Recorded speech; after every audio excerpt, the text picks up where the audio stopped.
Good morning. We are so excited to have you here. We are ready to begin. It's an exciting morning. Each and every year, this is just a beautiful, beautiful experience for folks who love literature, for the writers, for all of us here.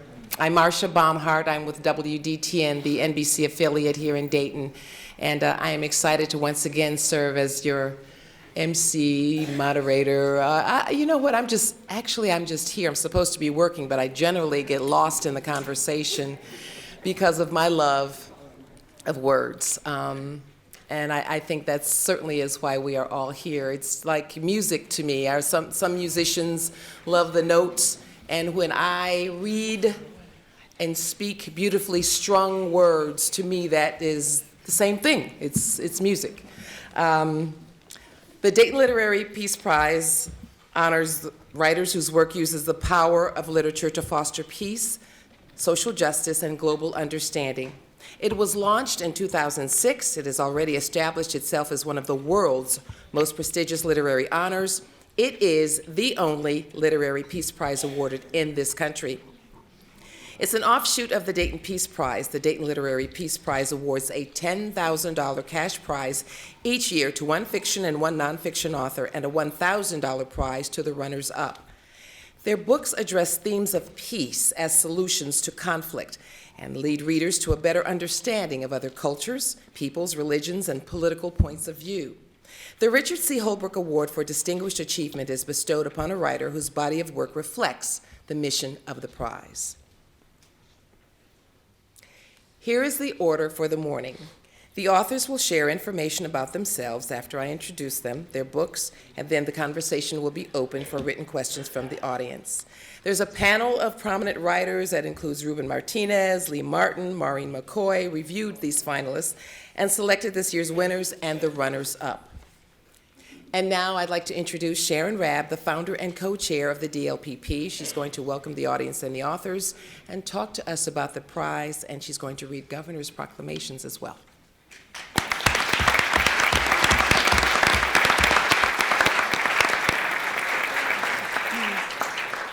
Thank you, and it's so wonderful to see you all out there. And as I remarked last year, we started the first year in 2006, and I think there were 13 of us at this event. And so this is so wonderful that we have so many of you who are interested in hearing these authors, and they are another wonderful group of authors.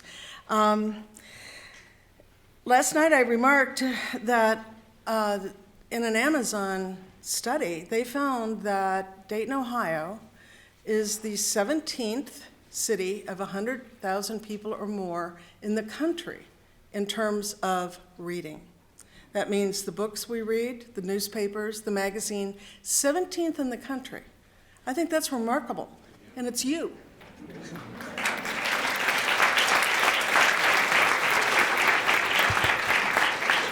And we're going to keep moving that number up as you buy the books of these terrific writers today.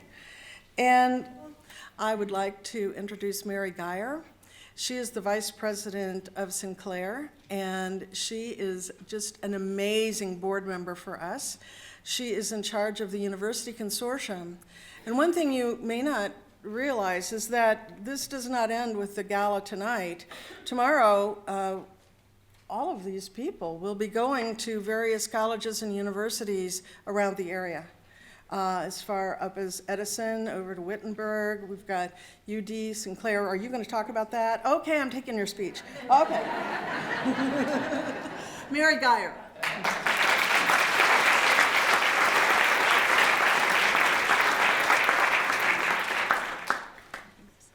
Well, thank you, Sharon. It's my pleasure to welcome you all to Sinclair in the name of our president, Dr. Stephen Johnson, our 23,000 students, and our more than 3,000 annual employees.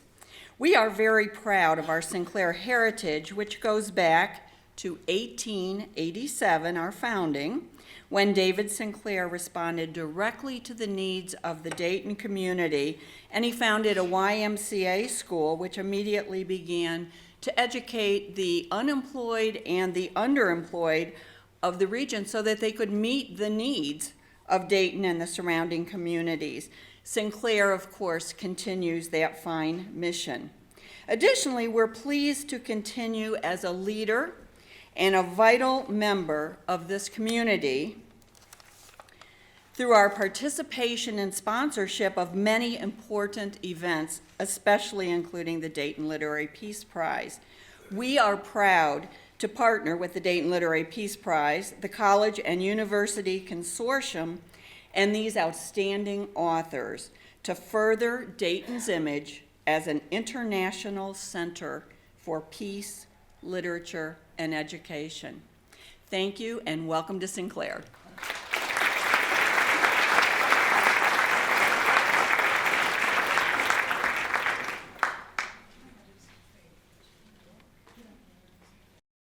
I mentioned earlier that these wonderful writings were reviewed by a panel of prominent writers, and that includes, I mentioned a few, and that includes Faith Ediele, who is sitting in the front here, if you would say hi. And again, thank you to the other prominent writers who reviewed, Lee Martin, Ruben Martinez, Maureen McCoy, and Michelle Latioles. So thank all of you very much.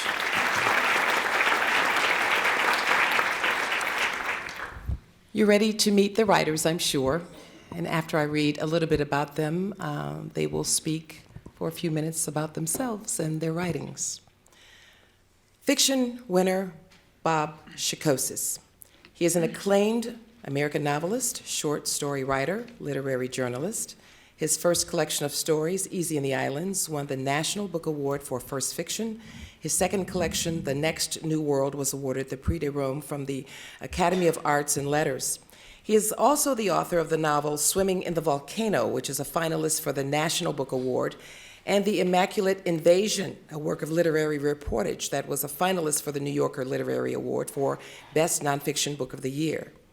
Psychosis is a contributing editor for Outside, and his op-eds on the U.S. military, Haiti, and Florida politics have appeared in the New York Times, the Washington Post, and the Wall Street Journal. He teaches creative writing at Florida State University. Bob Psychosis.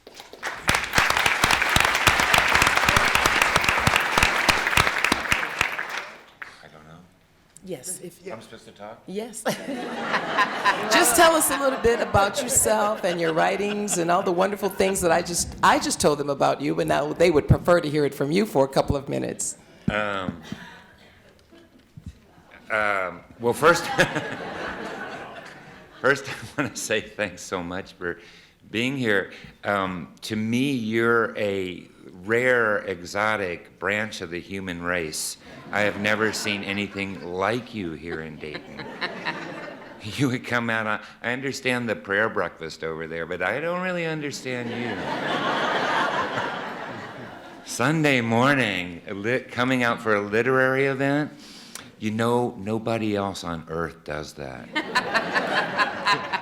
And so I love you very much, and we love you very much. All of us writers up here, we think that we'll take you home with us. But if we took you home with us, we'd probably ruin you, because the places we go home to don't have their act together enough in the literary sense to come out on a Sunday morning and celebrate literature. So that's just quite remarkable. In fact, I'm stunned. It's a miracle. And we really appreciate it. So I don't know what else I'm supposed to do up here. Perhaps just what inspired you to write a couple of your pieces, some things that may have triggered. My wife's saying if I don't get off my ass and get something done. That'll do it.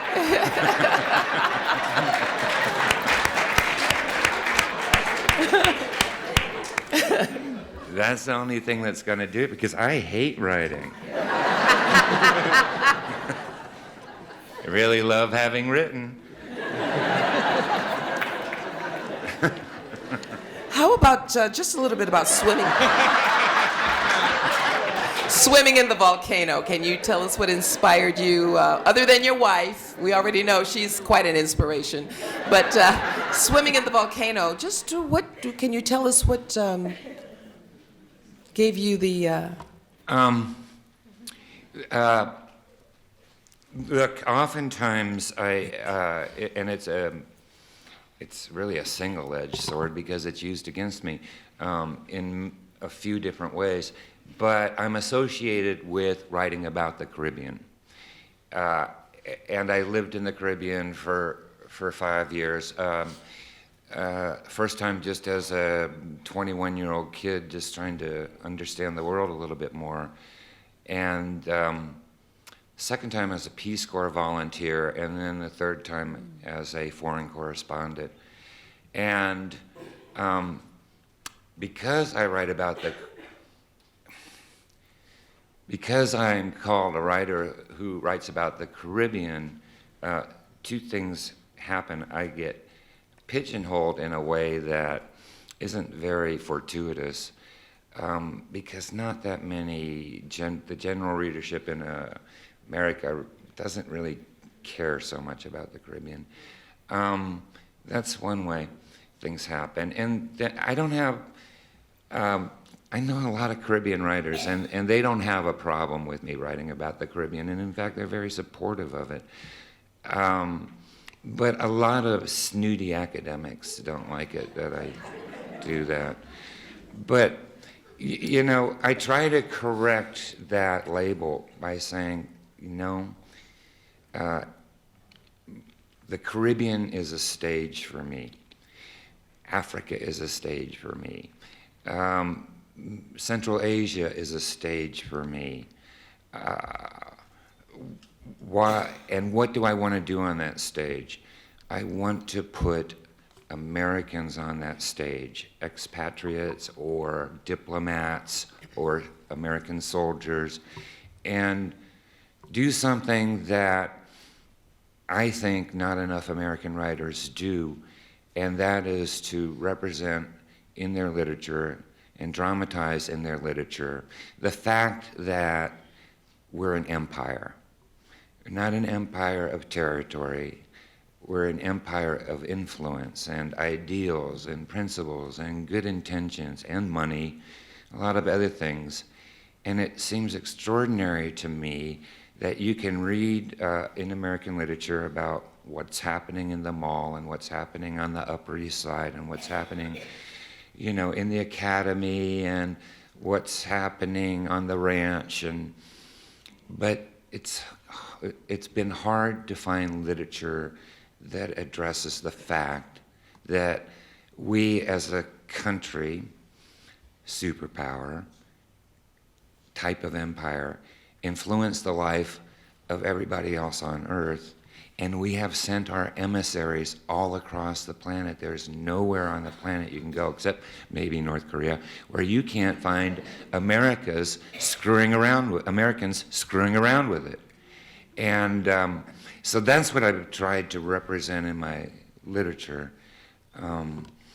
Put Americans, black, white, male, female, but Americans overseas, and just by their actions alone, they're representing the imperium, you know, the superpower. They're representing us. And that's very important to make sure that that is contained in our literature. So 100 years from now, let's just take 9/11 as an example.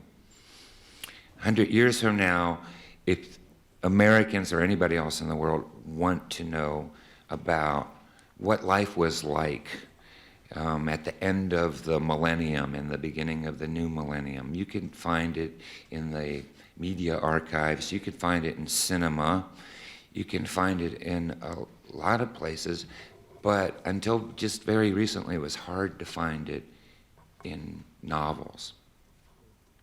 It's just very important that casting forward to future generations, the life that we are living today in America has a place in American literature 100 years from now. So that's what, I mean, I was more serious than I ever wanted to be. It was great.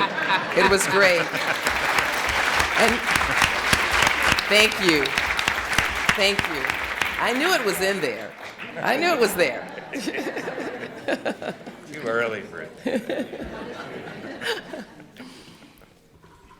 Our next author, nonfiction winner, Karima Benoon. Karima is a professor of international law at the University of California Davis School of Law. Born and raised in Algeria and the United States, she bridges cultures, languages, and history. She grew up in Algeria and the United States and now lives in Northern California. Her publications have appeared in many leading academic journals, including the American Journal of International Law, the Berkeley Journal of International Law, the Columbia Journal of Transnational Law, the European Journal of International Law, and the Michigan Journal of International Law. Karima Benoon. Thank you very much. It's absolutely terrifying to go after Bob because I am not funny at all. But I, like Bob, want to thank you so much from the bottom of my heart. See, I'm going to go for the embarrassing earnestness because I can't make people laugh. But this has been an amazing experience. I am not a morning person, but I was so excited to get up this morning and come to this event because of the wonderful hospitality last night. And I have to say, I am half North African and half Midwestern American. And I've come to believe that North Africa and the Midwest share this amazing tradition of hospitality because I've just come from Algeria 3 days ago, and the warm welcome I got there is so like what I've gotten here and with my mom and a good friend. So thank you very much for that. So to tell you a little bit about why I wrote the book, I did it for personal reasons, political reasons, professional reasons. My father was a professor at the University of Algiers, was Algerian, and like so many other intellectuals in his country, spoke out against the rise of armed extremism in the 1990s during what Algerians call the Dark Decade, which was something that unfortunately we in the US did not pay very much attention to. And nearly 200,000 Algerians died during that time, mostly at the hands of those armed groups. But many, many people, including my father, spoke out. And what was always one of the additional things that saddened me was that the people who placed the bombs got the headlines, but the women who would go out and protest the next day and fill the bomb craters with flowers to denounce terrorism didn't make the headlines. And I decided that that absolutely had to change and that I wanted to try to make a small contribution to doing that. So I traveled around the world from Afghanistan to Mali and lots of places in between, interviewing people who are today doing that same work, speaking out peacefully, fighting fundamentalism and terrorism, armed often only with their voices, their writing, their peaceful activism, their community organizing, their art. And I met just the most amazing people, and getting the chance to share those stories with all of you and with readers is such a profound honor. And I was thinking this morning of a story that I don't often get to tell. I interviewed 300 people, so it's been difficult to... I became so fascinated with my topic I couldn't stop the research because, of course, that meant I had to start writing. But one of the stories I don't often get to tell is the story of Omar Khan Massoudi, amazing man who is the director of the Afghan National Museum in Kabul. And I've been traveling to Afghanistan for a number of years and was back there in 2011 for the book research. And most Americans know, or many Americans know, the story, of course, of the destruction of the Bamiyan Buddhas by the Taliban. But the story they don't know is that shortly thereafter, the Taliban also went to the Afghan National Museum, which is sort of like the Smithsonian, or the National Gallery in Britain. And it's this repository of the nation's cultural history, and they started to smash thousands of years old statuary, ultimately destroying, I think, something like 3,000 of the most important pieces in the museum. And there's an amazing Washington Post article about this story that describes some of the curators being in the museum when this was happening and going from room to room, begging for the lives of the statues as though they were their children. And when I met Mr. Massoudi, who's living in Kabul, which is a city which could potentially fall to the Taliban, again, I hope very much that that won't happen, but many people fear that it could. he was still willing to speak out against their cultural destruction. And he told me about the painstaking work his staff has done for the last 10 years, reconstructing those statues. And one of the things that I was just left with is that it would be utterly unjust if what we know about Afghanistan is the men who destroyed the Buddhas and not those men and women who reconstructed those statues. So I would really ask you please to help me to share these stories because we have to make sure that these people and their courage are known and is known widely around the world. Thank you very much.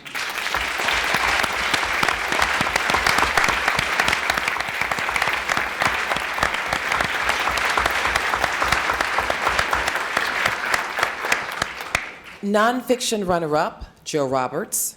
Jo Roberts was trained in her native England as a lawyer and anthropologist and is now a freelance writer. For 5 years, she was managing editor of the New York Catholic Worker newspaper, to which she frequently contributed. Her reportage from Israel and from the West Bank has appeared in Embassy, Canada's Foreign Policy Weekly. She lives in Toronto, Canada. Jo Roberts.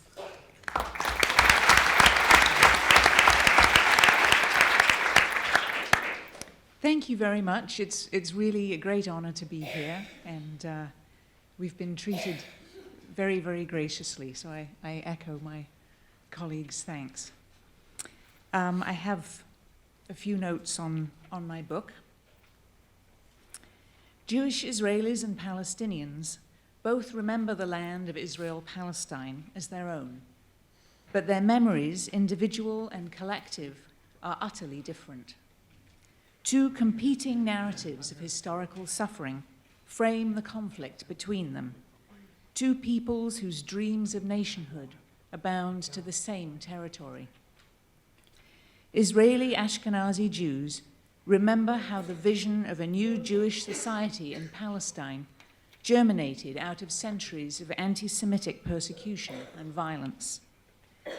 In the 1880s, state-supported pogroms in Russia and Russian-occupied Poland and Ukraine drove the first Zionist settlers to try to make that vision real. They bought land and worked it in hardscrabble pioneer settlements that slowly grew into villages and towns. Then the Nazis overran Europe with their final solution to the Jewish problem.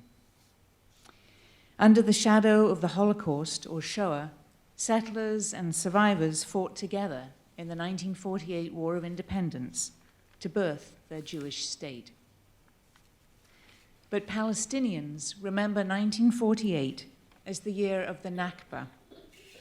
In a war that most of them never fought in, nearly 750,000 people fled or were expelled into an exile from which they have never been able to return.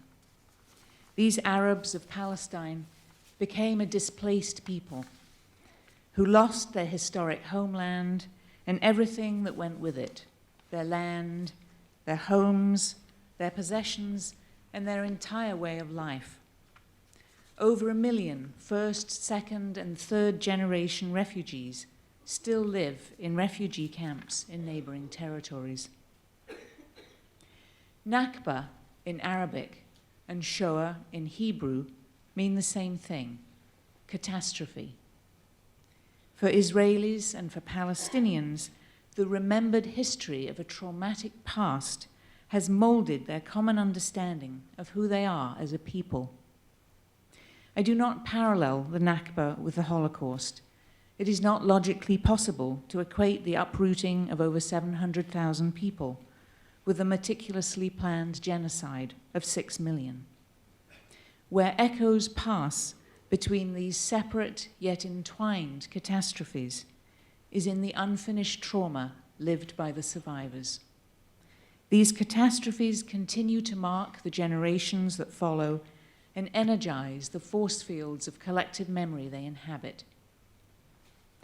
After the 1948 war, the founding story of the state that took shape in Jewish-Israeli collective memory did not include the disquieting narrative of the Palestinian Arabs and their removal.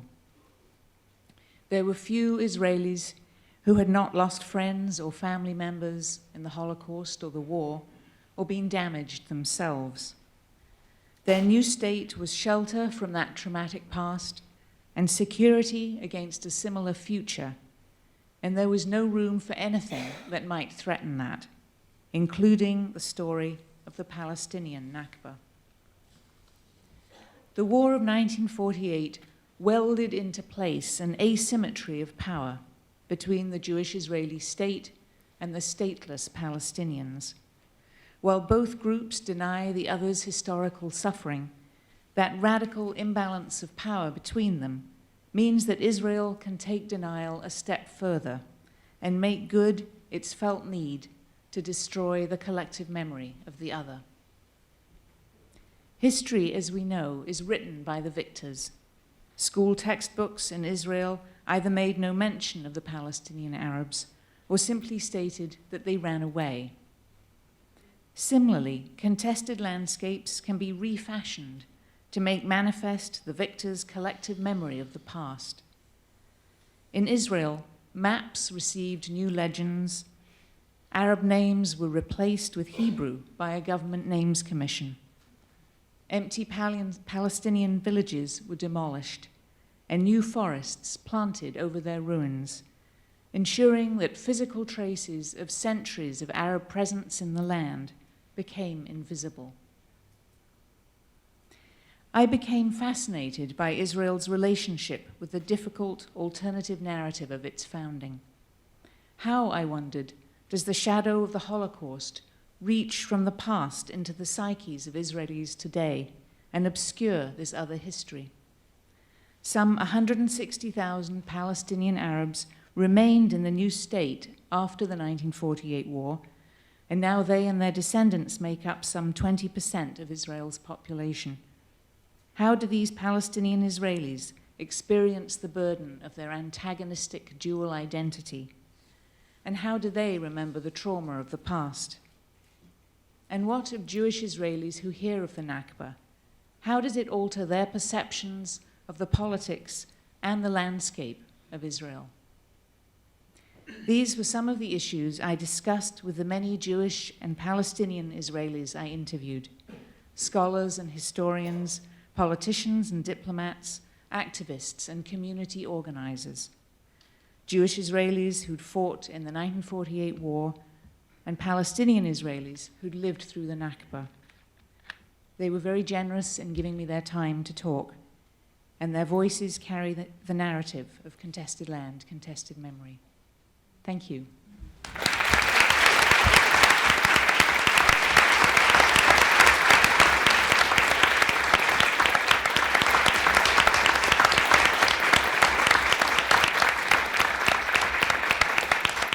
And again, Jill Roberts will excuse herself for a little while, but she will be available for the book signing, just as a reminder.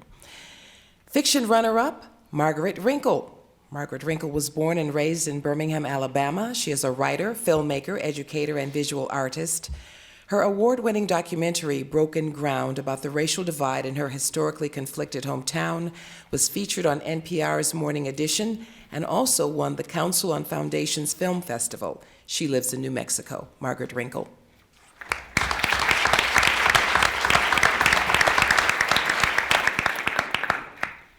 Good morning. I'm not a morning person. I'm not a morning person, just so you know. But I'm really glad to be here and with all of these incredible stories and with all of you book people. It's my tribe.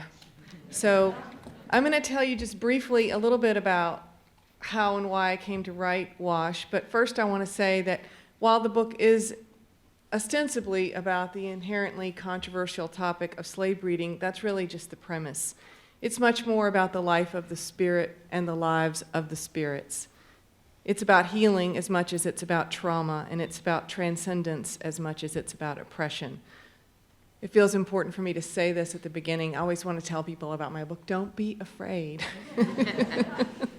So anyway, I think the story's been headed for me all along. I was born in July of 1963 in Birmingham, right after King's campaign and right before the bombing of the 16th Street Baptist Church that September. So I came into a really racially charged landscape and grew up in one. And, but like a lot of white children in that era, some of my strongest early bonds were with the black people who were being paid to take care of me. One in particular was Miss Ida Mae Lawson Washington, who came to work for my parents when I was 7. And she saw me, and she started teaching me to see her. But in a segregated world, that profound relationship was not supposed to be fully acknowledged. And so I grew up sort of crossing racial boundaries and carrying divided loyalties. And I found it confusing and surreal and hated it. And I just thought that I would leave as soon as I could and leave it all behind. So many years later, I was living in California when Miss Washington started to have health problems, so she wasn't always at work at my parents' house when I would go home to visit. So I started having to go to her house on the other side of town to visit her, and that's sort of when everything shifted.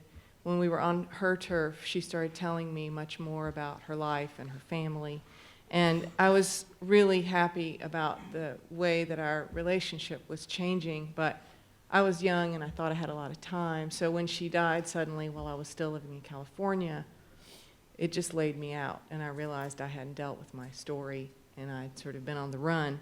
So I moved back to Birmingham, I thought for 3 months, to get oral histories of women who were doing domestic work. And then it was a decade. But so that's how it goes for me. But anyway, I spent a great deal of my time with her family, and their generosity in honoring my connection with her. They sort of took me in and they allowed me to cross the color line and start losing what I call my white innocence.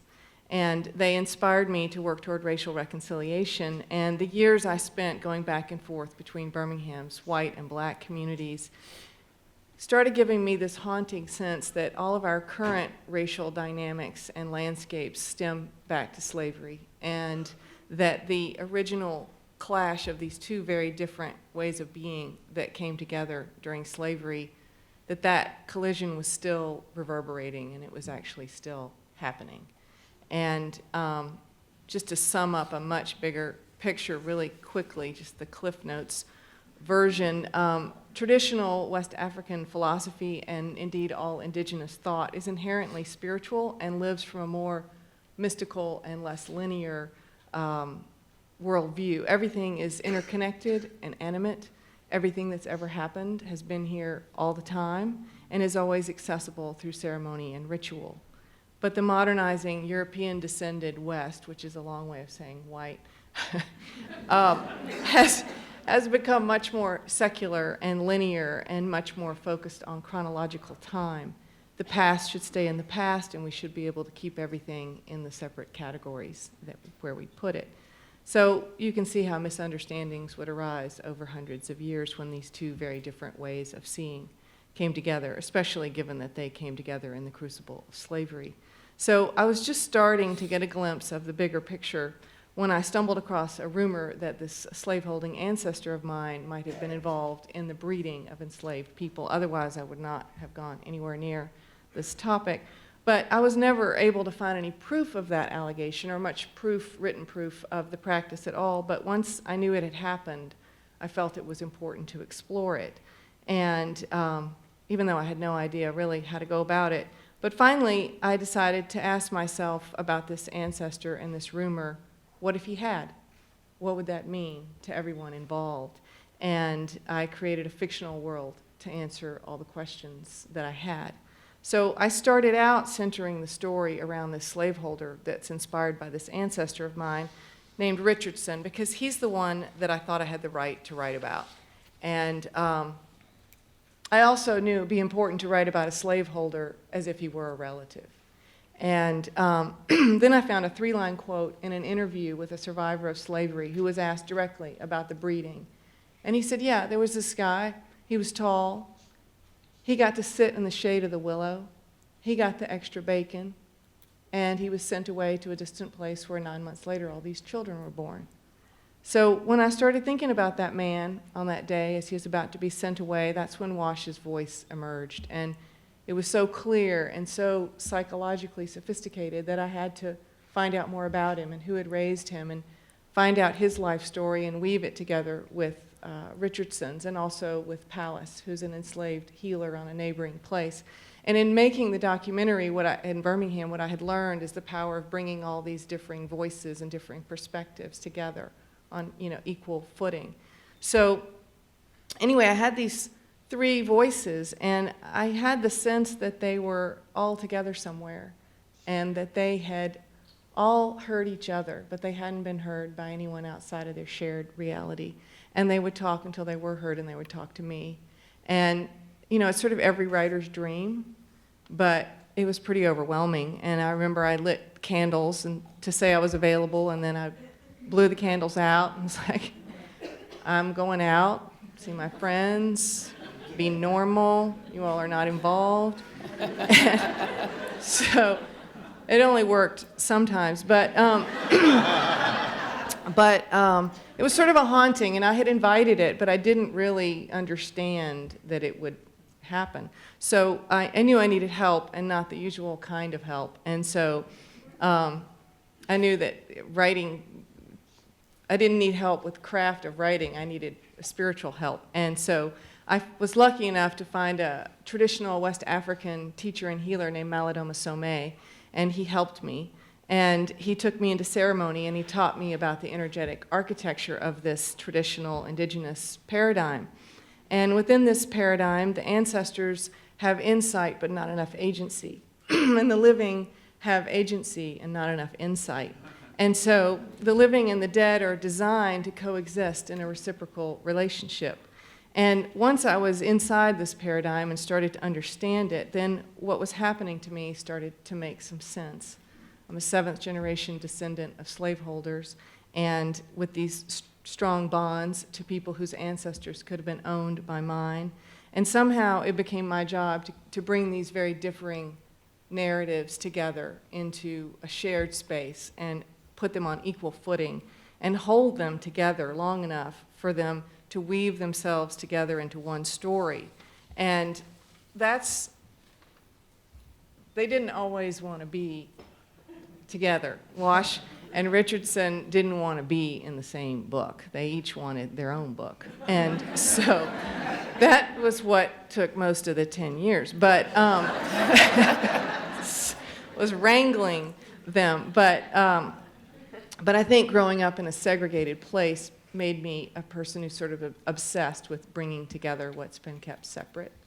And so that's what I tried to do. So that's the backstory.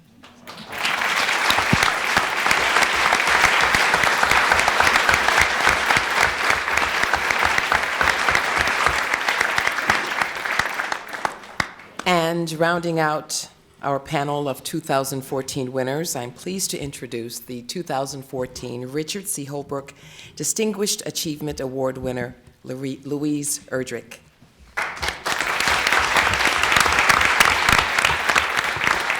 A native of North Dakota, where she was raised by her mother and German-American father, she is the author of 14 novels, as well as volumes of poetry, short stories, children's books, and a memoir of early motherhood.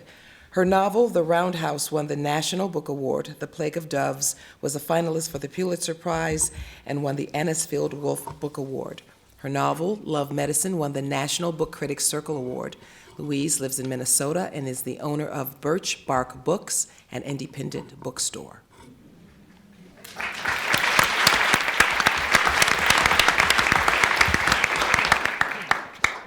Thank you very much. You can imagine what it means to a writer / bookstore owner to see all of you out here and all of those books in there. So I want to thank the book people who are selling the books and who are, it's a very slim margin on books that we have. So it's a labor of love.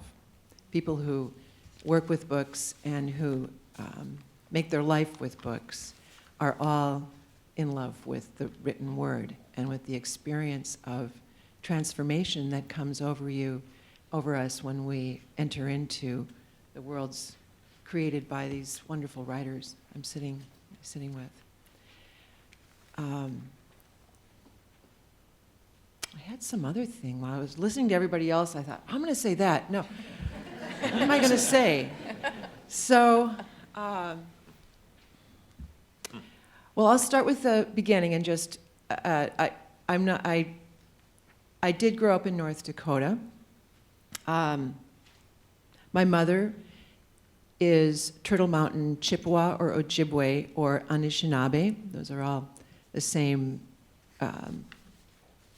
definition. The definition of each is a little different, but Anishinaabe basically means human being. And my father is German, very German.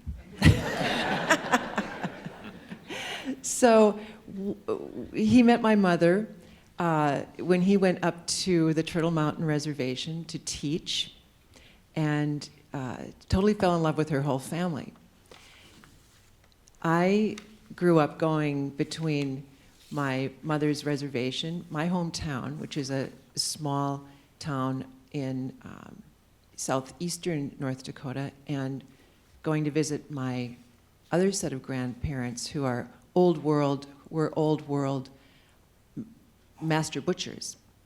So I had a very rich experience of, I never left my home, except for those three places, until I left for college. I never went anywhere. I still don't go anywhere, so it's, I can't believe I'm here.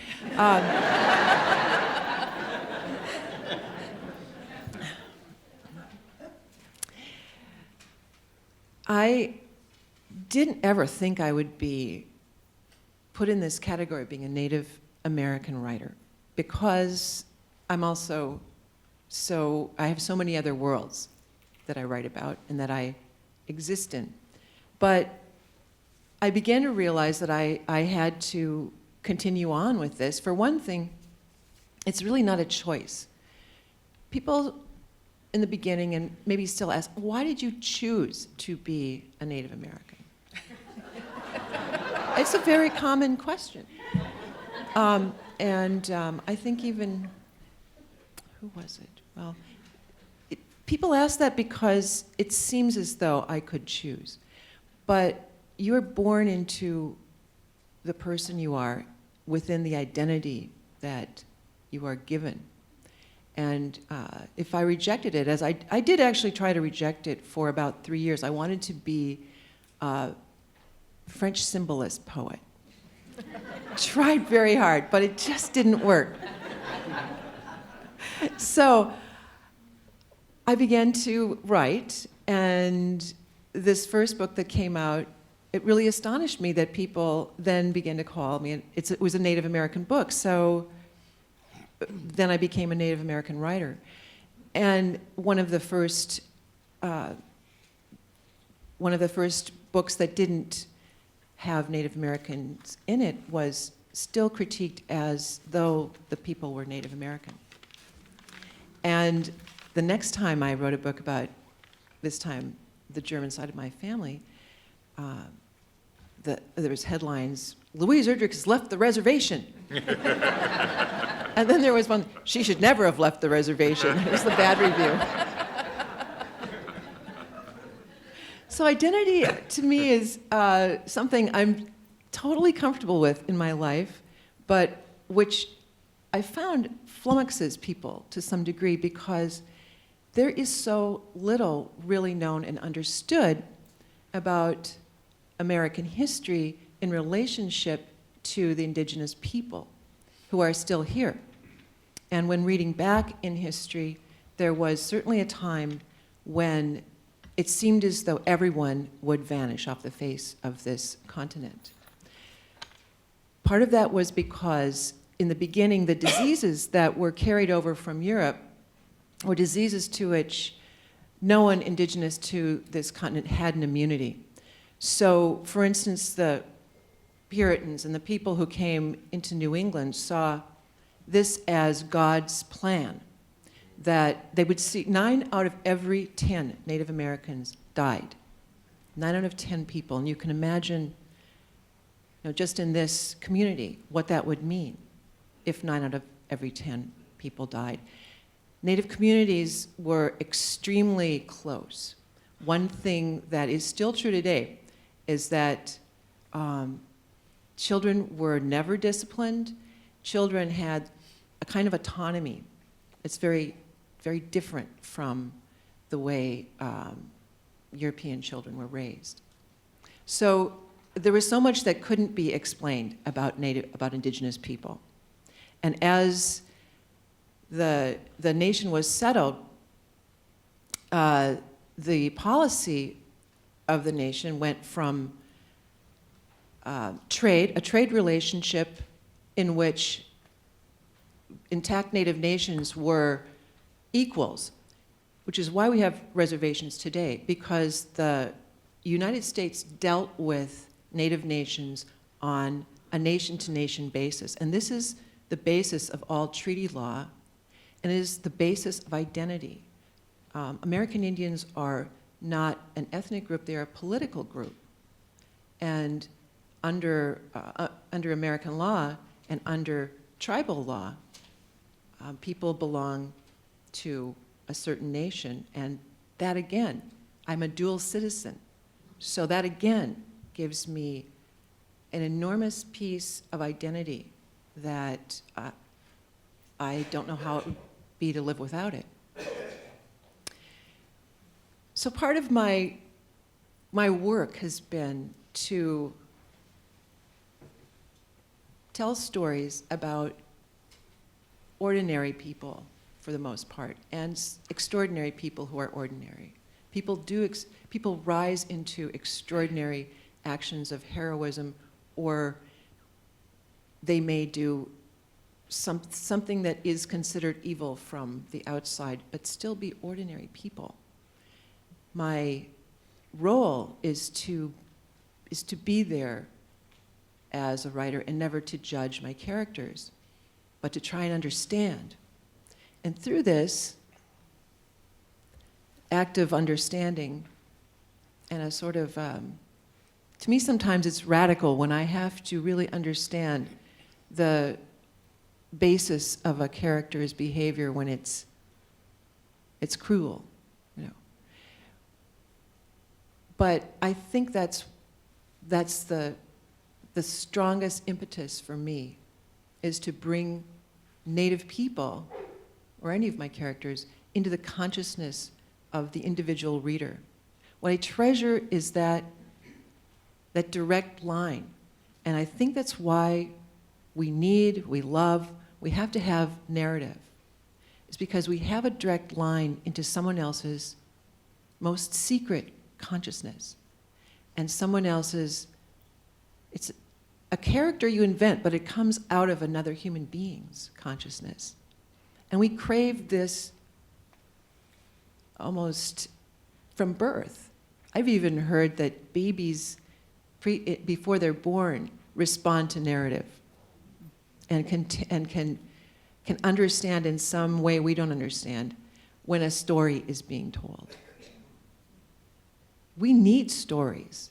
We crave them, even in any form. We have to have them. It's something that seems to make us human.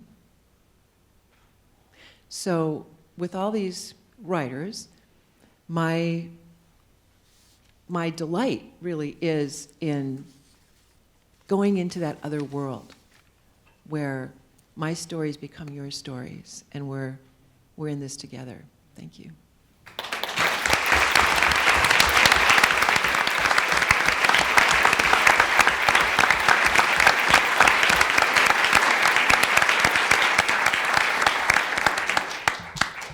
Thank you to the winners. And joining us this morning as well, we're going to acknowledge previous winners, Adam Johnson, the 2013 fiction winner for The Orphan Master's Son. The Orphan Master's Son also won the 2013 Pulitzer Prize for Fiction. Adam has won numerous awards and fellowships and teaches creative writing at Stanford University. He joins us from San Francisco. Gilbert King, the 2013 nonfiction runner-up for Devil in the Grove.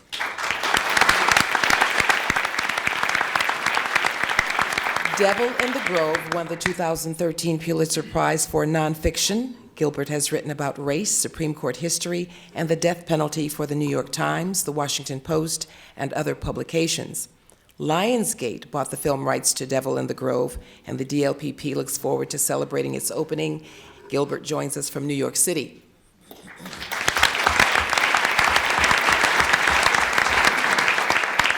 Marlon James' latest novel, A Brief History of 7 Killings.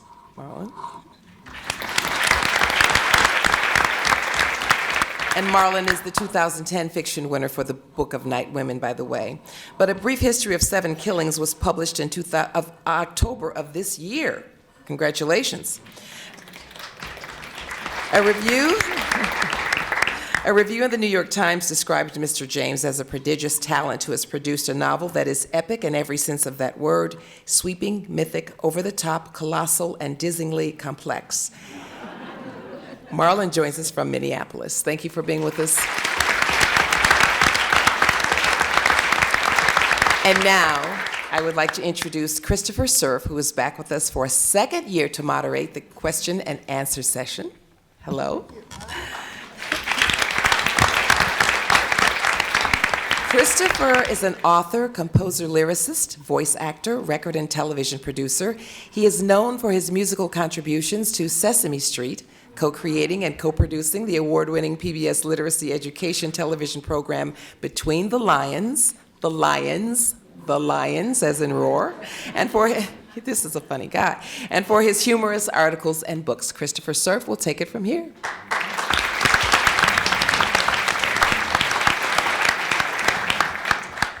Well, thank you, Marcia. I want to say, before I say anything else, echo what everyone else has been saying about what a thrill it is to be here. I'm thrilled that Catherine Babs and I have been asked back. We were judges, each of us, and now we're still coming back, and we're just thrilled to be here and to see a celebration of books. I grew up in a publishing family. My dad started Random House, actually, as some of you may know. So to see a celebration of books like this means a great deal to me. I have a few questions here already. I had prepared some questions for everybody, which I might throw in, but in the interest of time, I think I should better, okay. Sharon says I should do this, okay. So I just have I would ask people to try to answer somewhat briefly so that my questions don't keep everybody else's questions from getting in the way. But I'll start, we'll just go in this direction. I wanted to start with Bob, because you said something in the last night's discussion that fascinated me, that the first part of your new book is autobiographical, in the sense that of the woman who had no soul was based on a person you actually met. And I'm sure it's oversimplifying it, but that whole incident became a metaphor for the country, it seems, as you went on and wrote this complex and wonderful book. I'm just curious when and how you knew that that metaphor might be there, or whether that just came to you as you were going. Well, the organic, natural thing to happen is things come to you as you're going.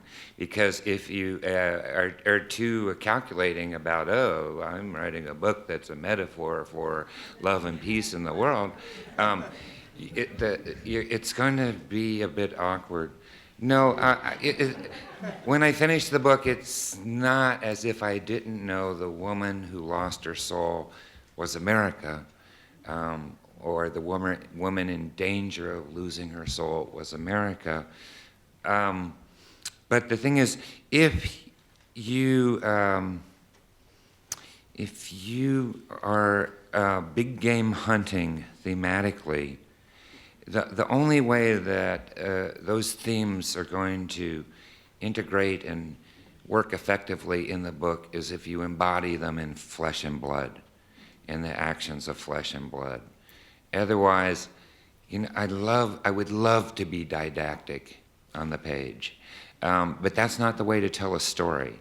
And the way to effectively dramatize American power is to put, well, like the guy at the beginning of my book, a civil rights lawyer, a human rights activist, a humanitarian do-gooder, somebody that is going to get pushback in the field from, say, American soldier, because American soldiers sort of smirk at the do-gooders, tree huggers, and put him in motion trying to make the world a better place, and flip.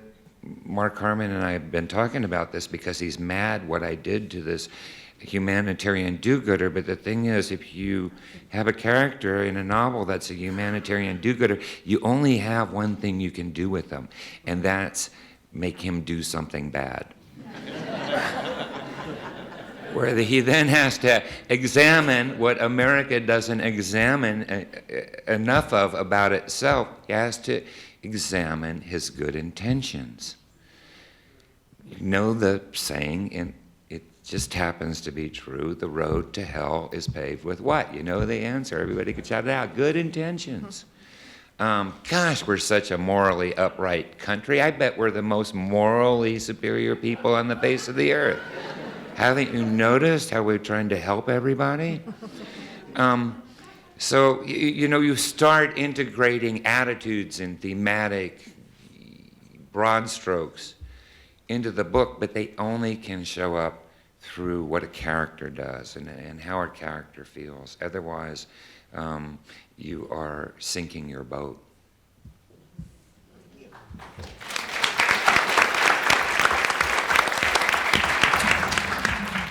Great.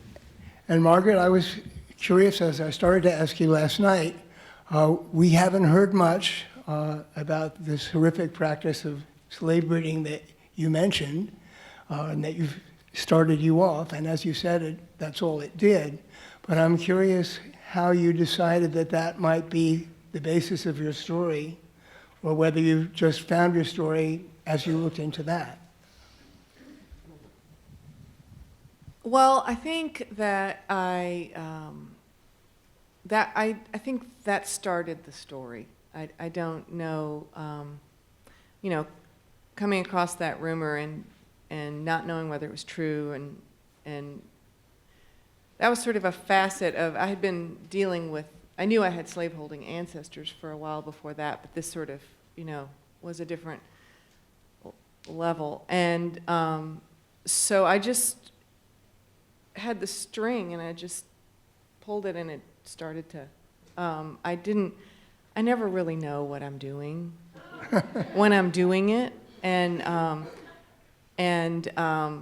I finally figured out that that's a strength, that my sort of intuition and my unconscious knows a lot more than my ego brain, and so finally learning to let it what you have to bear is walking and not knowing, and going ahead and doing things when you don't know what you're doing.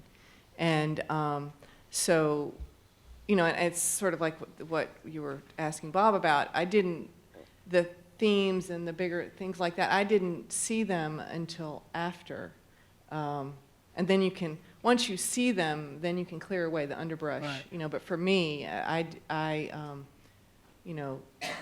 they have to emerge very naturally, and then if I'm lucky, I recognize them and I don't prune that critical part out.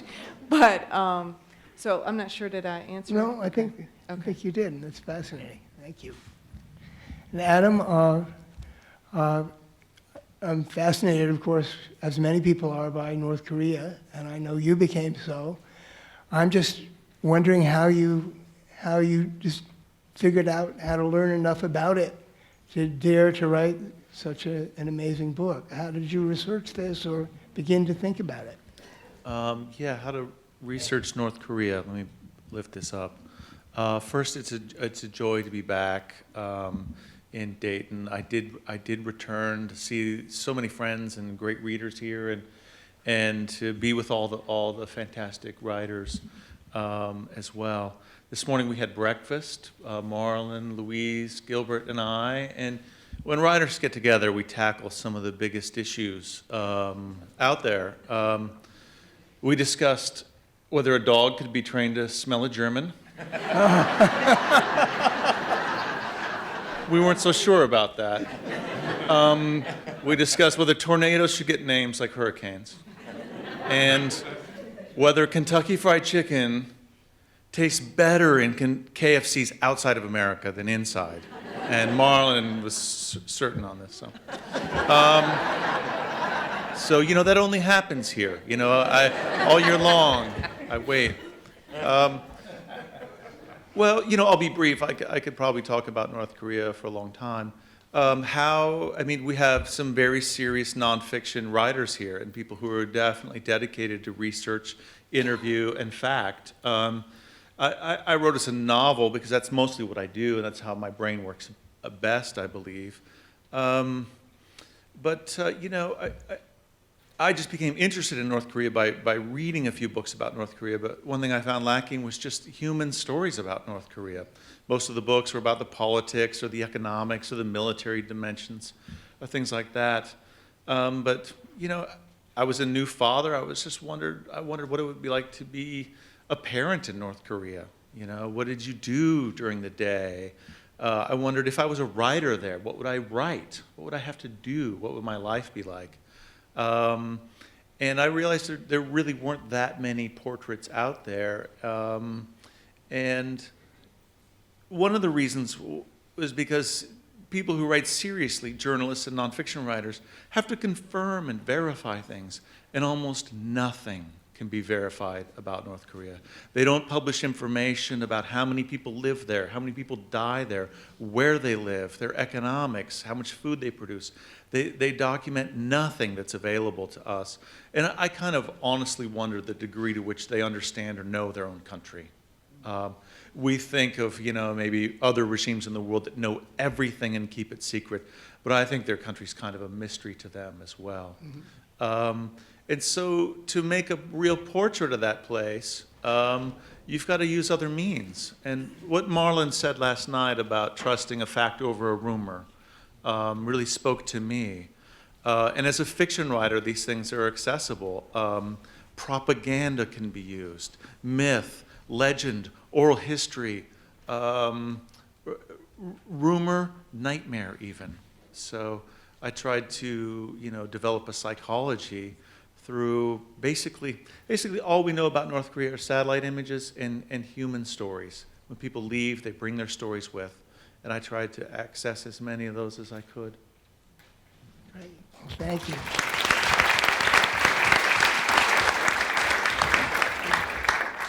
Louise, it's hard to boil down all your amazing work into one short question, but I have been curious, knowing how you've tried to make so many connections between Native Americans and everyone else, if you see any progress in that going on, and why you think that's been such a complicated issue. I feel like I know so little, and yet I'm a really interested person, and I'm curious why you think Native Americans remain so invisible even today. If you can try to address that in a short way. Thanks. Thanks for the question. Thanks. I know. So that's a heck of a question to throw at you, but I'm curious how you I first have to say that one of the pleasures has been talking to other writers. I didn't know anybody who talked to me, and it's been great. And I was not there when the Kentucky Fried issue was raised. I was late, but I'm going to add to it because I worked as a Kentucky Fried Chicken hostess. And so if anyone wants to know the secret ingredient, I know it. And I'm just going to tell you all right now, it's sugar. And so that it has been a pleasure just to get to know people on some, and bring up those issues of tremendous import. now I'm going to try to tackle this question, but because like any huge issue, there are, it's one step forward, two steps back, I think. And when I left home, I went to Dartmouth College, straight from North Dakota, because my mother had found out there was a Native American program there, right? And so they accepted me, and I flew on a plane for the first time, everything. It's not like the way we do it now where we investigate colleges for our children. I just got plunked out there. And at the time, the mascot for Dartmouth was the Indian. And so I'm just going to go, take one thread here, because I'll say right now, Native Americans, half of us live on reservations, half of us are urban due to an urban relocation policy in the 60s and 70s. And as a group, fall on the lowest category of everything. This is one thing that has remained steadily true in terms of health, education. It is, my brothers and sisters work in the Indian Health Service, and the problems there are immense. But I don't hear this word, the plight of the Indian, very much anymore. I don't hear go back to the reservation. What kids did hear right after 9/11 was Native kids in Minneapolis heard this a lot. Go back to your own country, because everybody with darker skin was being told to get out of the country. Basically, a lot of Native kids were mistaken. Their identities were all mixed up. So there was a lot of this coming at Native kids, and my daughter's in the school system, so no, you get out of my country, they would say. And so kids have learned. Kids have learned to really, really start to own the narrative that really is ours, but it's only in the last 2 generations. Before then, the policy of extermination, first it was nation to nation, then extermination, I didn't go through this, then extermination, then assimilation through education. So Native children were, for about 30 years, actually kidnapped or taken by force from their parents. And this is probably the worst thing that could happen to Native people who are in love with their children. Until the 30s, that was the case. After that, it became a sort of circular, people who had been damaged and lost their culture in the first wave of assimilation, their children needed a place to go and went to boarding schools. And it's continued on until now. Boarding schools are back on reservations, helping people keep their children in a secure environment and go to school. So I'm just going to go back to my one thread, and then I'll stop. So my one thread was the Dartmouth Indians. And the outrage and the uproar that happened at this Ivy League college over changing their name was a shock to me. But they fell. They stopped. It was many years and a lot of craziness. They stopped.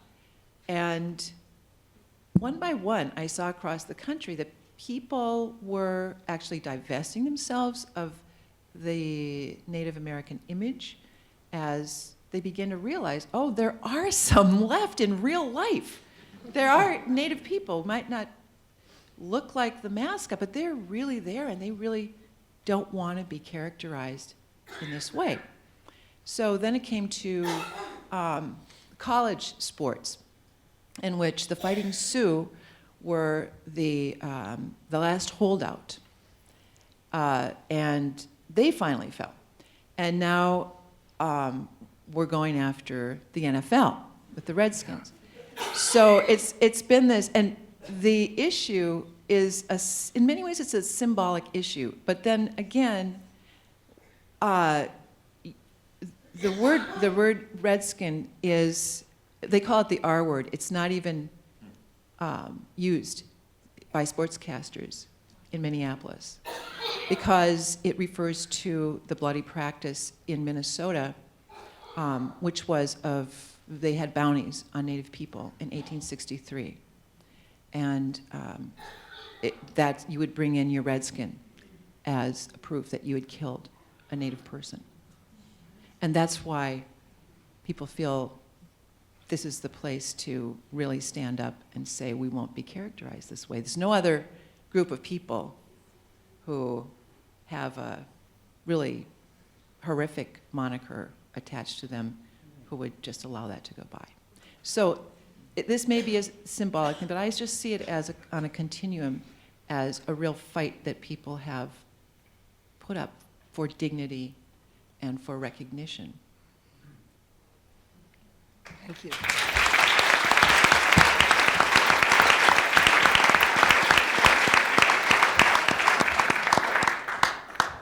Thanks.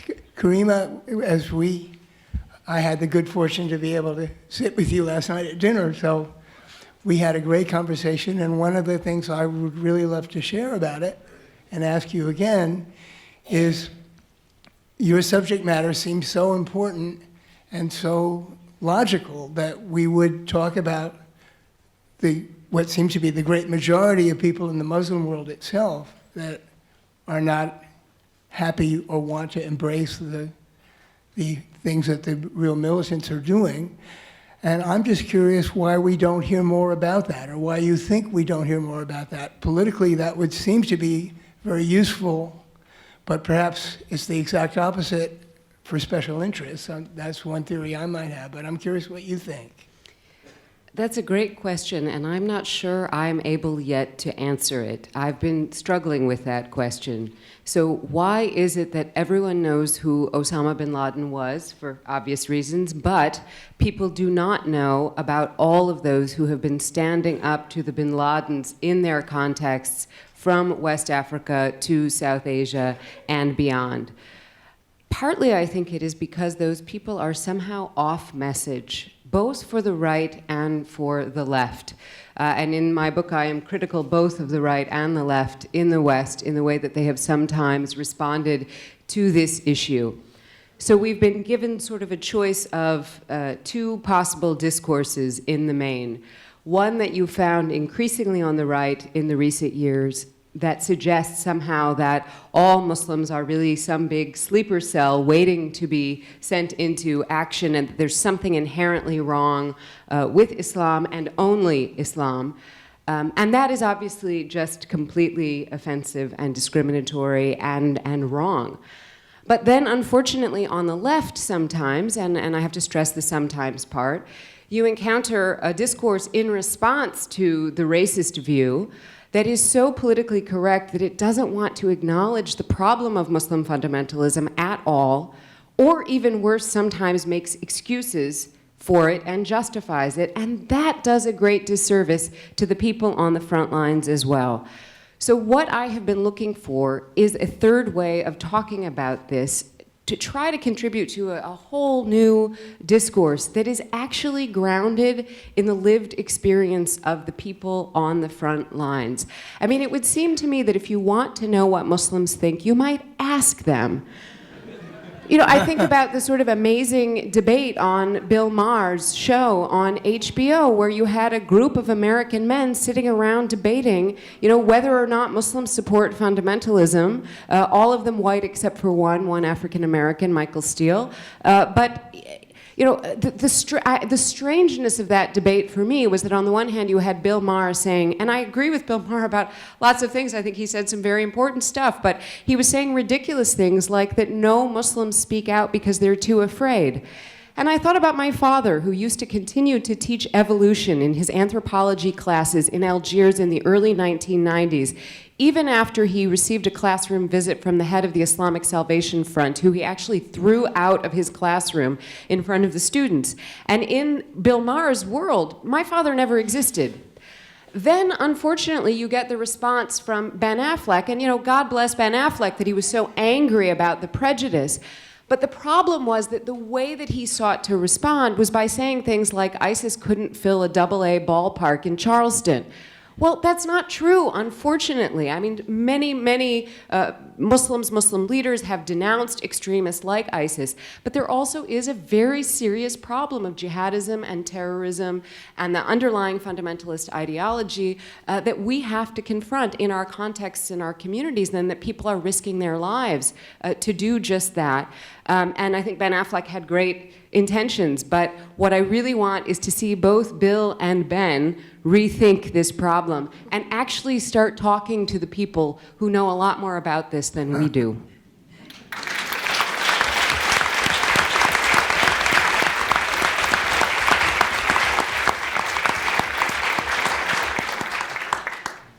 So Marlon, there are so many things I could ask in so little time, but one thing I'm curious about, as I mentioned to you earlier, I know that your book starts, at least with your new book, starts with references to the attempted assassination on the Marleys.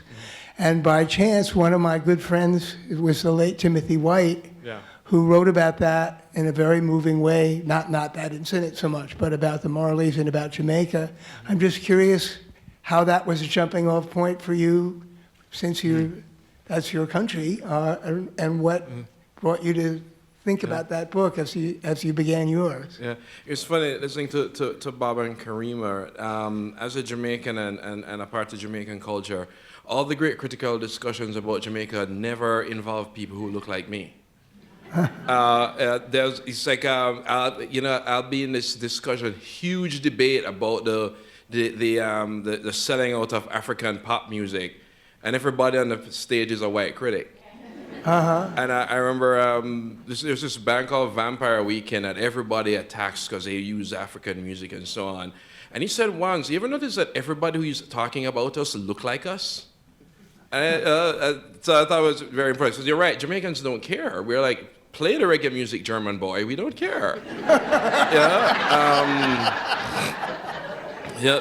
But to funny enough, the thing the first thing that sort of in some ways inspired me about the event was because nobody spoke about it, and also because 1976 in Jamaica was the Marley thing was almost a climax. 1976 was also when Jamaica was really a major player in the Cold War, because the fear was that we were going to become communist. I did a lot of research on things like the CIA, and it's interesting just seeing the names crop up over and again. Americans don't know who Larry Devlin is. I know who Larry Devlin is, and Frank Carlucci's, and the names that just keep prop up all over the world. But finally, the thing that really inspired us had nothing to do with Marley at all. It was an essay. It was Gaita Lees has a great essay called Frank Sinatra Has a Cold. Right, and those of you who don't know it, Gaita Lees wanted to interview Sinatra, and Sinatra wouldn't talk to him. And the excuse was always that Sinatra has a cold. And Talise was running out of ideas, so he just hit upon the great idea of just interviewing everybody around him. From whoever changed the hotel sheets to his manager and so on. And I became really interested with that with Marley. There isn't a shortage of narratives about Marley, nobody really talks about the assassination, really, not at all. But the idea of all the people who were around him, including some people who tried to fire the shots, and as well as people who were just in the wrong place at the wrong time, and what kind of story emerged from those angles, that's what sort of really drew me into it. Timothy White, certainly that was a big text, and it was his appendix to that book that really sort of got me interested in the actual men who tried to kill him, especially when you realize that the afterlives of quite a few of them was not just the Cold War, but the drug war, and it stretched right into right into 1991. But I was also curious about the outside voice reporting on the inside. Mm-hmm. And for every Timothy White, there are a million idiots who go, I know the real Jamaica. Chimamanda Adichie has a great story in the thing around your neck, where the guy was like, I know India, I've been to the real Bombay. And the character said, you mean you've been to the poor Bombay, and you think that's the only thing that's real? So that, you know, so going through, so part of it was going through all those narratives. This novel is the first novel where I have Americans in it. And quite a few of them actually wrestle with that I'm not going to be that guy, but then who am I really? One of the characters is a journalist, and he has huge contempt for everybody around him because they come for the limbo party. But at the same time, he's realizing, you know, he also has, you know, he's so self-conscious about portraying only one narrative that he ends up doing it like 20 years later and gets a visit from some Jamaicans, which does not end very nice. But that's Fascinating. Thank you.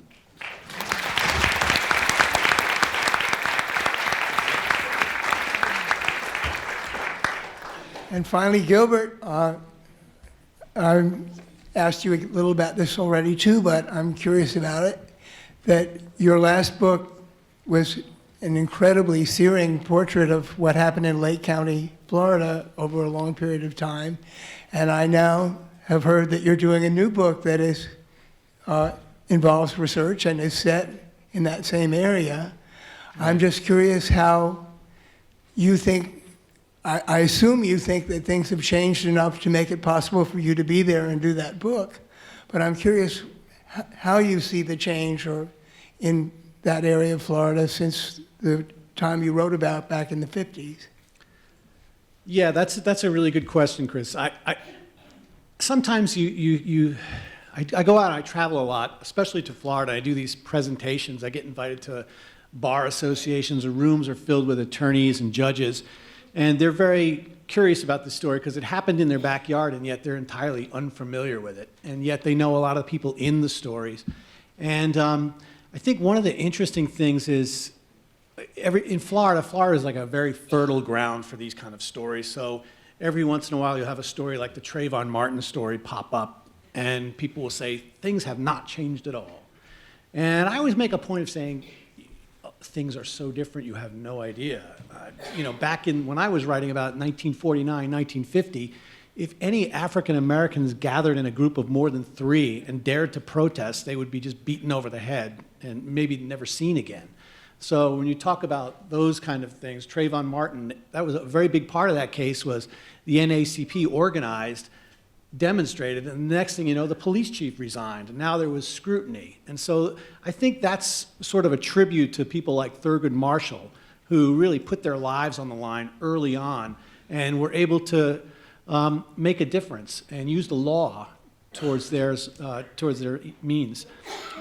One of the things I think that's really great about coming out to a place like this where you get to connect with the actual readers, and I'll give you an example of the change that Chris just talked about. So I was doing one of these talks in Hillsborough, and a woman came up to me, middle-aged African-American woman, and she said, I just wanted to introduce you. I really enjoyed your book. In fact, my great-uncle is in your book. And I said, oh, that's interesting. Who was it? And that's not an uncommon thing down in Florida for relatives to be in the book and people all of a sudden learning about their relatives through my book. And so she went on to tell me that her great-uncle was Ruben Stacy. And in the prologue of my book, I write about Ruben Stacy. And Ruben Stacy was a young African-American who stumbled into the wrong town in Florida, and he was lynched. And so, this was the reason I write about this lynching is that this was the one photograph that gave Thurgood Marshall nightmares. You know, he'd seen all the photographs, the very worst that the South could offer. But this one particular photograph really haunted him. And the reason, it wasn't because of the bulging eyes, the typical horrible, gruesome imagery. It was rather Ruben Stacy being strung by his neck from a Florida pine, and all the white children in their Sunday best posed in a semicircle, grinning while this photograph was taken. And Marshall later said that that photograph just haunted his dreams, and that he would sometimes envision himself being lynched himself, and just all the white kids coming out of Sunday school to pose around his body. And so she told me this story, and it was a problem because I was about to make a presentation, and I had that photograph in my presentation. And so I said to this woman, I want to be sensitive. I know you're here with your family. She's actually the first African-American judge in Hillsborough County. And I said, I want to be sensitive here, and I know you're here with your family to accept this award. I'll take that photograph out. And she thought about it for a second, and she said, leave it in. I want them to see it. And it was just a powerful reminder of change. I mean, just think of that traumatic narrative within that Ruben Stacy family years before. They never discussed it. And that was one thing, a theme that I found constantly, is that people who had been wrongly lynched or faced these atrocities, they didn't discuss it within their own families. And now she's a judge here in Hillsborough County, first African-American judge. And I just thought that dichotomy of change was just beautiful. And you know, I ended up keeping the photograph in, and she later thanked me for it. So. Great.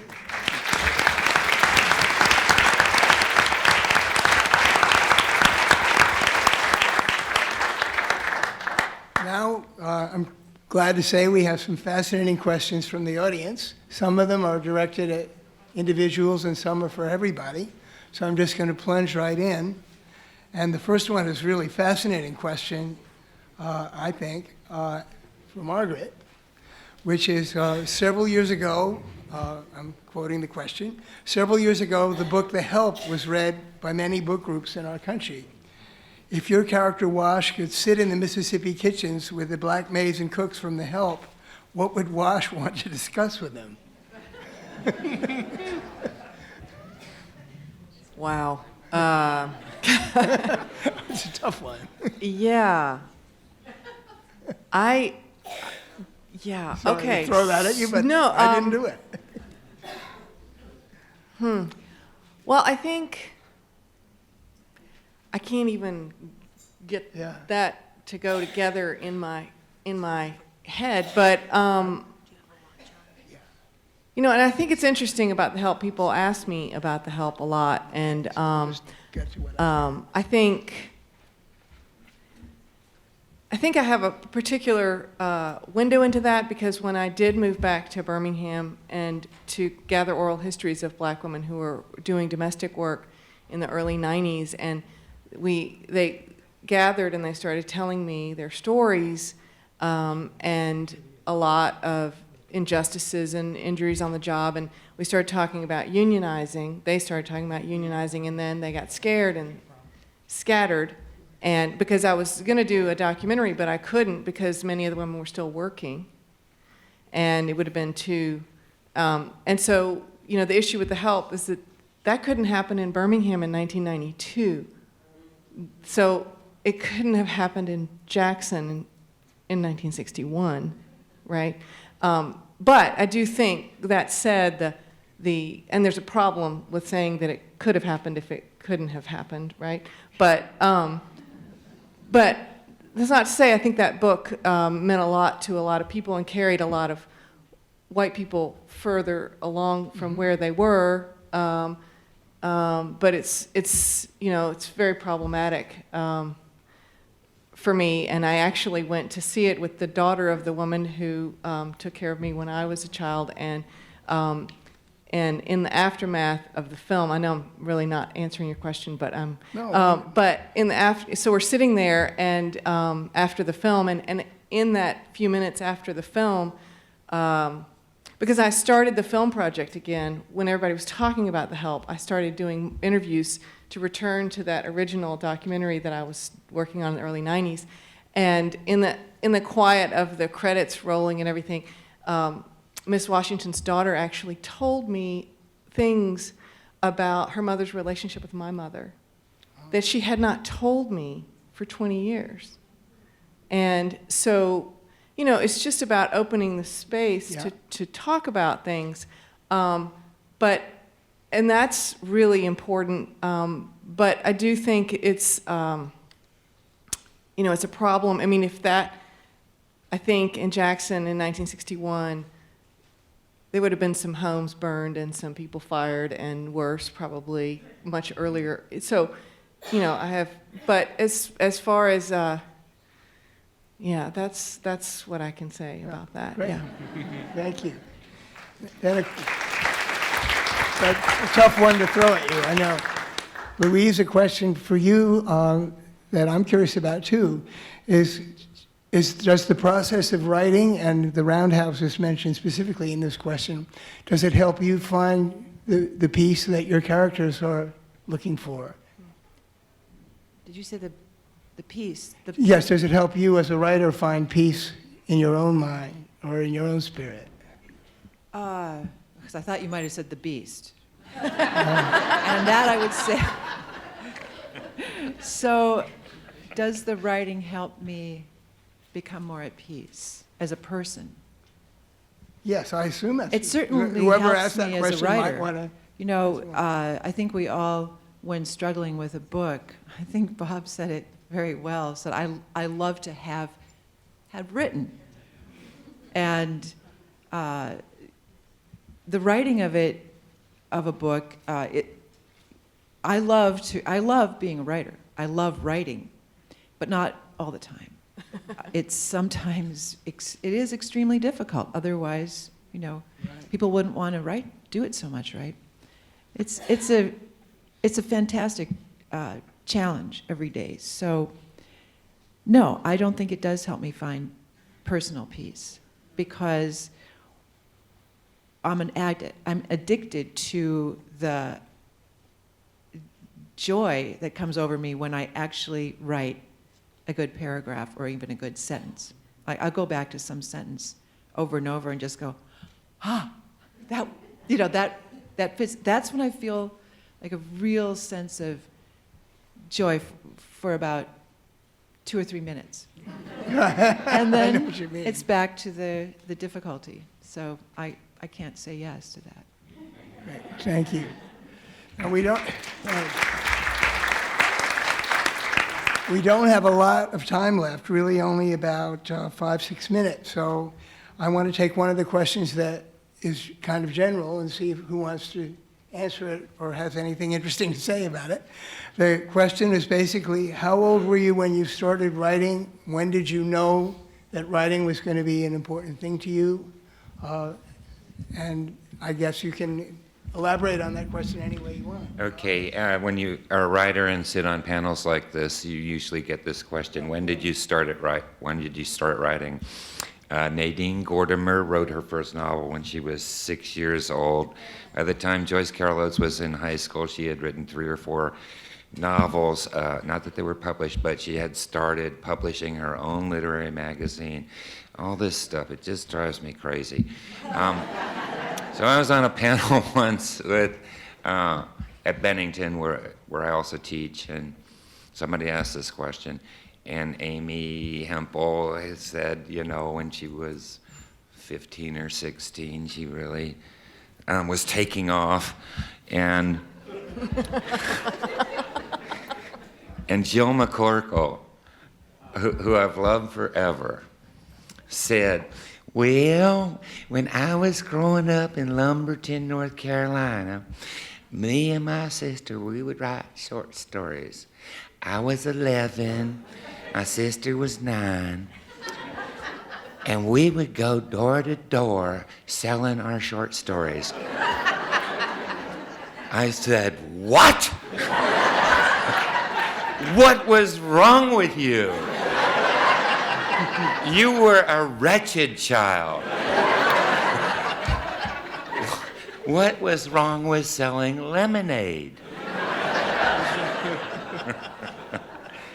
And then, walking out of the auditorium, something entered my mind that hadn't been there forever, and I understood, remembered, had a recovered memory that I was the same wretched child, because when I was in first grade, and this still astounds me that I did this, I wrote one-act plays, and I would take them to school in first grade and demand that I should be able to perform them.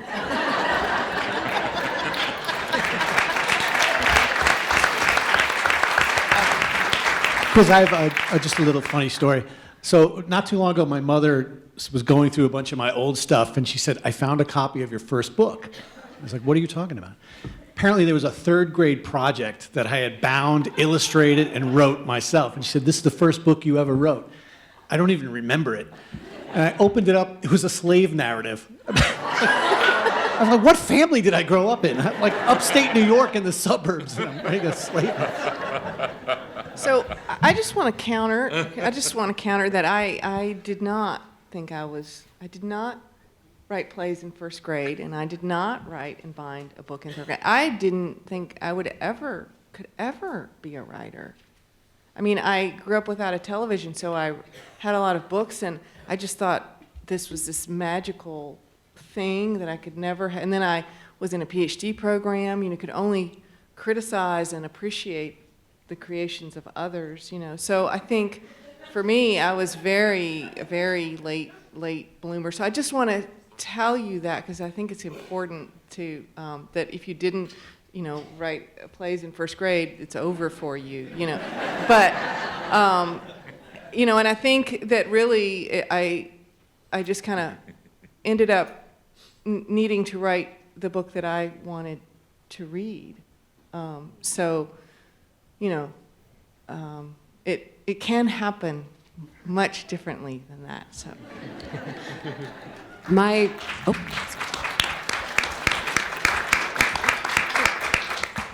So I think that I was set off on this path by both my American grandmother, who was from Ohio and who was the person who taught me how to read and write, and by my Algerian father, who was madly in love with books. When you would go and visit him, he would have a different book going in every single room of the house, and I mean every room. My first attempted writings were some very embarrassing short stories that I wrote when I was a kid at the international school in Algiers that I found and hid somewhere no one can ever find. And I also had a failed career as a screenwriter during which I earned $1. I was very excited. I optioned a script for $1 and it was never produced. So I feel incredibly grateful now, a bit later in life, shall we say euphemistically, to have the chance to try my hand at this again. But I just wanted to end by saying how important I think it is to remember that bibliophilia, so the love of books, is actually a very shared universal human condition. I was very honored last weekend to attend the International Book Fair in Algiers, where I was invited to talk about my book, and to be surrounded by literally thousands of Algerian editors, heads of publishing houses, and all of their books in Arabic, in French, as well as imported books, and by readers who had literally come from all over the country to meet those editors, to listen to those writers, to buy those books, who were leaving with huge plastic bags full of books, young women in tight jeans and older women in hijabs, leaving with all of these books. It just really reminded me, that it is a glorious representation of sort of the universality of the human experience. Thank you.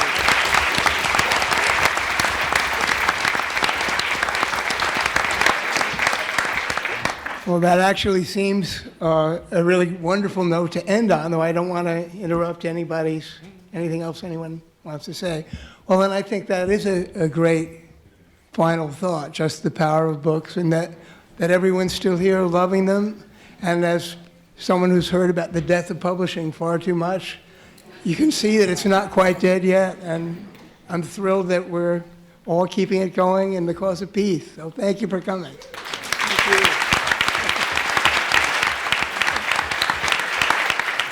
Thanks to all of you. Thanks to the authors, Bob Shakochis, Karima Benoon, Margaret Wrinkle, Joe Roberts, Louise Erdrich, Adam Johnson, Gilbert King, and Marlon James. Thank you so much for attending.